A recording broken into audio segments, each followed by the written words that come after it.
let's head to segment 3.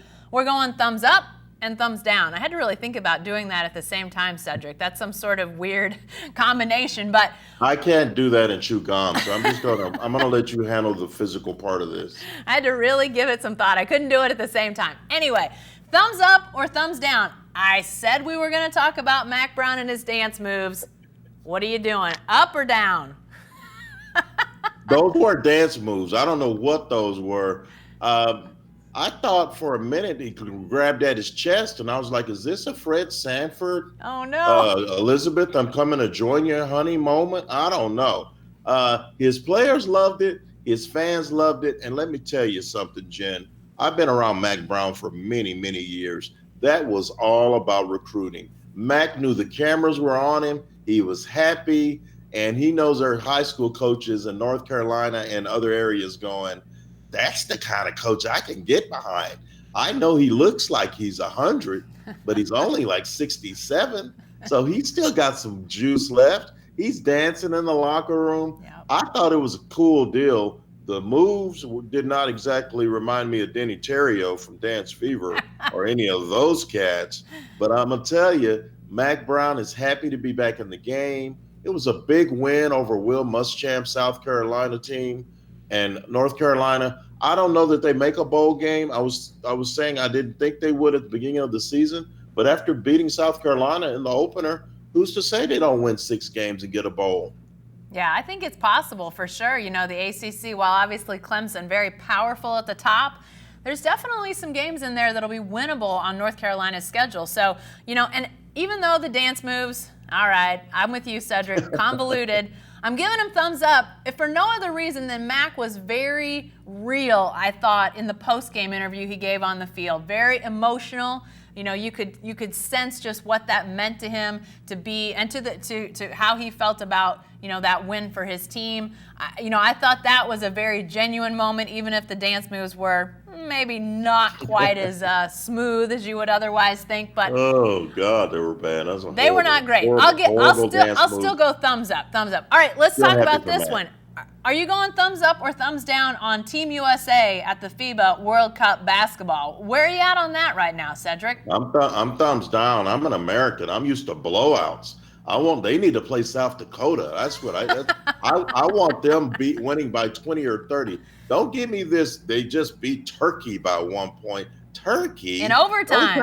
The only time we need to be talking about Turkey is in late November. So I don't know what Pop is doing. Those guys are young. They don't have those perennial all-stars on the team. They've got a young crew. So these kind of games are going to happen. But I have to give them a thumbs down because I'm American and we invented that game, and we don't want Turkey coming up to beat us.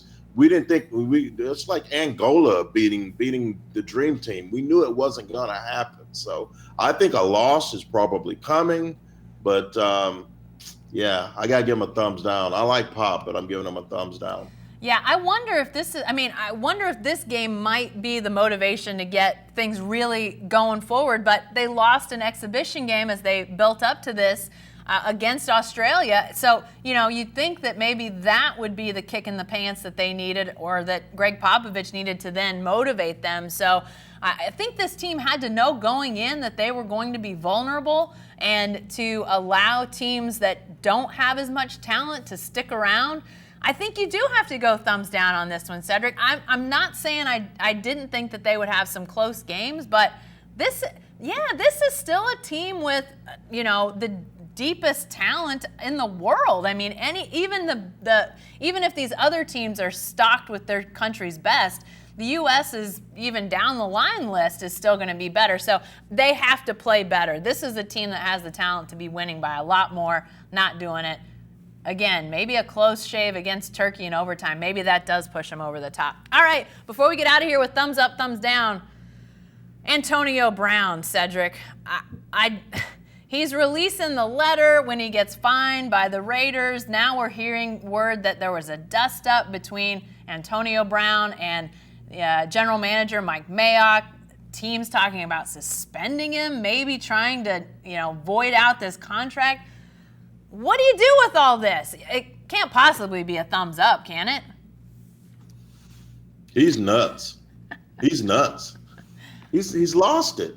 And either he was always nuts and the Pittsburgh Steelers did a masterful job of covering up that nuttiness, or he just went off the rails in this last year or so.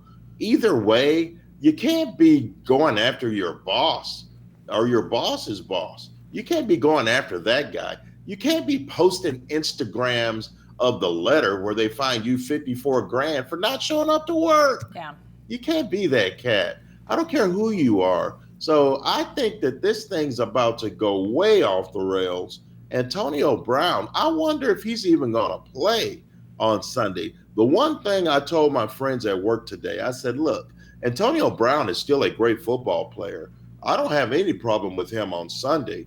But boy, Monday through Saturday, he got problems. Yeah. He's got major problems. Yeah. And Gruden can only take so much, Jen. They may sit him Sunday, and it wouldn't shock me if they did. No, it wouldn't me either. And Cedric, you said something when you first started talking about Antonio Brown, that he's gone off the rails, and I'm actually a little bit worried about him, and not in a I'm not trying to joke at all. I think that a lot of this has been sort of joking worthy. I mean, the helmet and the feet and all of these things that have gone on, you just kind of are trying to wrap your head around it, and it can seem a little bit funny and crazy. But some of this stuff, Cedric, this is a guy that had, he didn't want to be in Pittsburgh. He didn't want to be with the Steelers anymore. He ends up with a franchise that wants him, that's willing to pay him.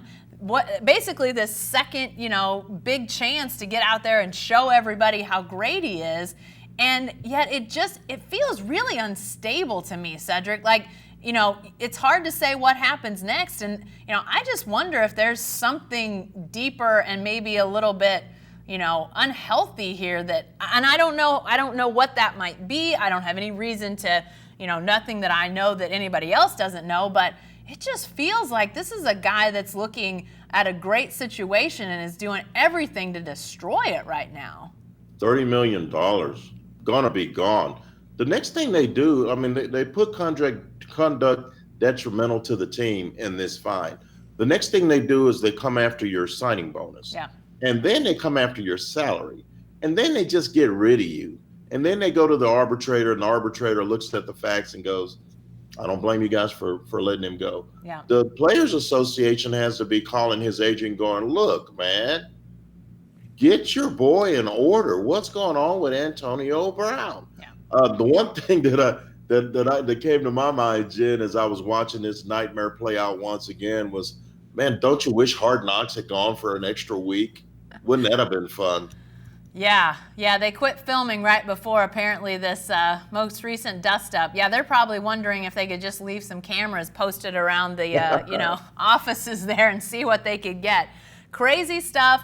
Cedric, I have no idea if he'll be on the field or not on Sunday. It'll be fascinating if he is. I'm doubtful that he will be. It really sounds like the Raiders are almost at their wits' end with this whole thing, almost just done completely. But regardless of Antonio Brown, the NFL returns this week. Lots of games on Sunday. We'll be watching. We know you will too. We'll talk about that and so much more next week on the Writer's Block. Be sure to join us then.